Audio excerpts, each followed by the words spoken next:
This was a great cup of coffee, but this is the Soundpeats Capsule 3 Pro Plus. Terrible name, but it's a budget IEM, and to be honest, it's like every other Soundpeats budget IEM in almost every way. It's cheap, it's sub $80, and I think it's going to be sub $60 at some point. It works on touch controls. It doesn't have volume up and down on the swipe, which I love, but it does have full customizability of those controls, and that's a good thing. And it comes with not one but two apps. We'll circle back to that in a bit. It also has LDAC and multi-point support across all ecosystems, but you can't use both together. You've got to choose one or the other. It also has active noise cancellation and transparency mode. Normally on this channel, I go through active noise cancellation like almost no other channel would. I measure it, I compare it, and I give you exactly what's what, but honestly, I'm not going to dwell on that. It's fine. It cuts out a lot of the low frequencies. It doesn't do very much else. It's not great, but for the $60 to $80 price point, it's perfectly serviceable and a nice value add. The only downside is when you change between noise cancelling and transparency modes, there's a little voice that comes and says noise cancelling, and you can't turn it off. So it gets in the way of whatever else you're doing. It's a little bit annoying, but hey, it works.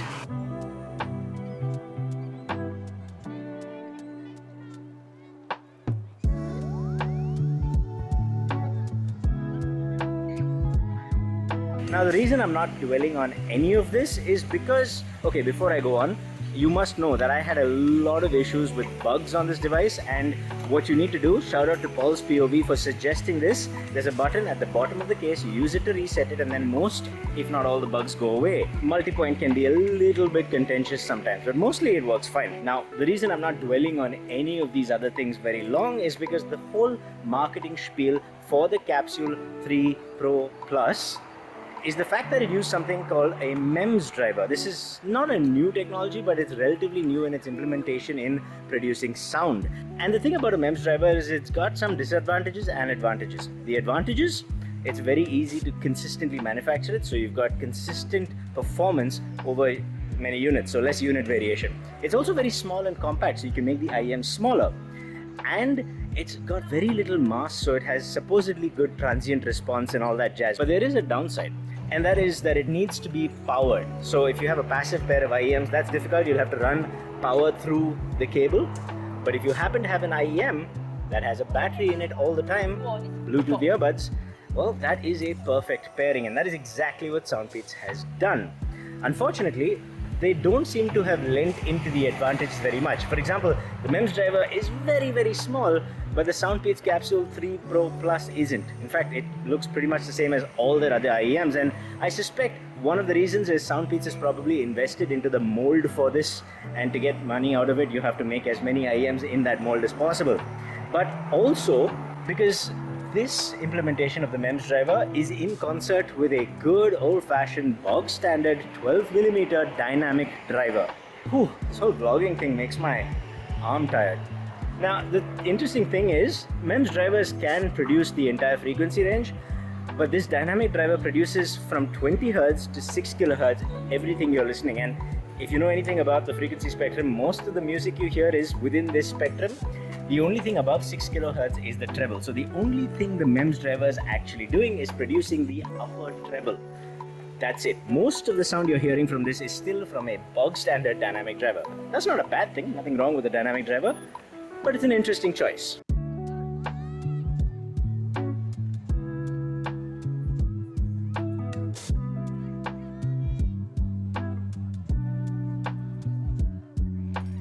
Not go into the bakery. Do not go into the bakery.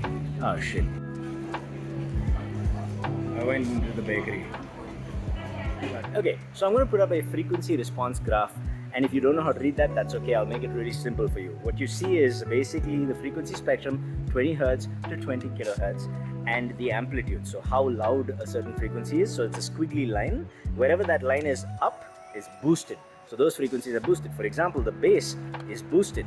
The mids, well, it's a different story, we'll get to that. And then there's the treble, also quite boosted, and that's the big problem here.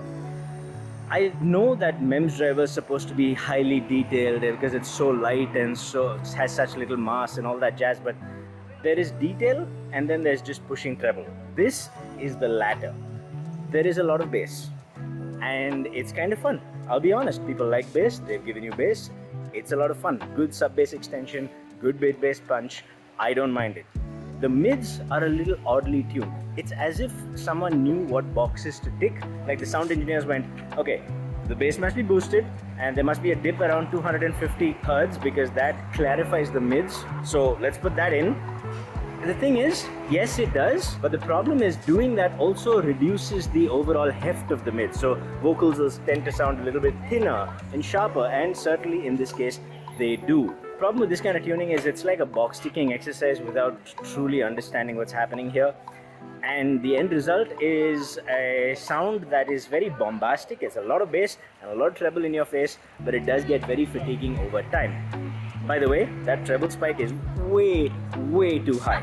But this is where EQ comes in. You can usually save something with EQ, and they have provided an EQ in not one but both the apps. Okay, a little context. They have an older app called the Soundpeats app, and that prompts you to download their newer, better app called the Peats Audio app. This is a very buggy app. Even after I checked for firmware updates and after I reset the earbuds, the app would half the time not quite work, and half the time it would take time to load up, and then you apply the presets and that would take time to load. It's not a great experience yet. Maybe it'll get better in the future. But if you use the EQ, they have a bunch of presets. By the way, if you use the rock preset, that adds heft to the vocals, so there is that. Or you can use the custom preset, and I will put up my custom preset for you, which basically takes this frequency response and changes it to this frequency response. Notice how that dip at 250 Hz is no longer there. Notice how the bass is a little more tame. I've reduced it a little bit to make it sound a little more, less bombastic, but I think better overall. And I've reduced the treble and I've sculpted the mids a little better to be a little bit cleaner without letting go of the heft. And all of this is possible because they've included a decent EQ. However decent the EQ is, I was not able to sculpt the treble to my liking. This is just the best I could do, but you can use it as a good starting point. I'm going to put it up here. You can screenshot it and use it with your own Soundpeats Capsule Plus Pro 3. Was that it? The name is so bad. I feel like I'm missing context. The Deja Vu Recycle Store. What's a recycle store? Oh, is it all stuff that's just made from recycled things? Also, cat. Pick your Deja Vu cat.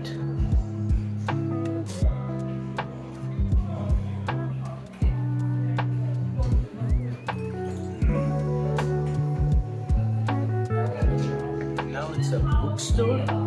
Cool space though. Who doesn't like an existentialist cafe? Oh. Never mind. Anyway, look, my point is at the end of the day, this is a weird sounding device and I would not consider it amazingly tuned. It's also an odd implementation of the MEMS driver, which perhaps is not the best implementation, but they have it as a novelty. Honestly, if they had just taken just the single dynamic driver and sculpted the frequency response better, actually tuned the sound better, I would have easily recommended it. But the fact that it is still buggy even after the reset, the fact that the app doesn't work that well, and the fact that the frequency response is so odd makes me think twice about recommending it. For example, if you want to spend $60 to $80, you can get an older Sony bud for cheaper, for example, and that will be probably better quality in terms of build quality, but definitely better sculpted in terms of sound. Hi, hello. Some people are just vlog friendly, other people not so much. Overall, I'd say if you get it for really cheap, that's fine. But in my experience, the previous Soundpeats I have had after about 6 months to a year sometimes do show other issues. So there are definitely quality control issues in their production. There's definitely quality control issues in the app. If they sort that out and if they just sculpt the sound better, because I know they can, because I know they have done it before, then if you get this for $60, this would be incredible. But as it stands, there's just one too many bugs, and it's really hard to recommend something that doesn't feel like a finished product. I think Soundpeats really needs to work on this rather than just making more earbuds with new drivers just for the heck of it. I think just use the old driver and make a better thing for $50, $60. They'd easily take the market. And I know they're hearing this, and they're usually pretty good about feedback. Hopefully, they actually act on it. Okay, that's it for this time. Remember to subscribe, and I'll see you in the next one. Stay happy, stay peaceful, stay colorful. Namaste. Another guy with a camera and a gimbal. There's so many around here. What are they? Is this? I have to ask someone if this is a famous place or something. Excuse me. It's for YouTube. YouTube. How do you say? Do you? I speak English. Chinese? No Chinese English only. What photo? Photo or video? Video. Video. Okay. That didn't work out well. I said, is this for YouTube? They don't have YouTube here. They don't use, unless they have a VPN. But, I stupid.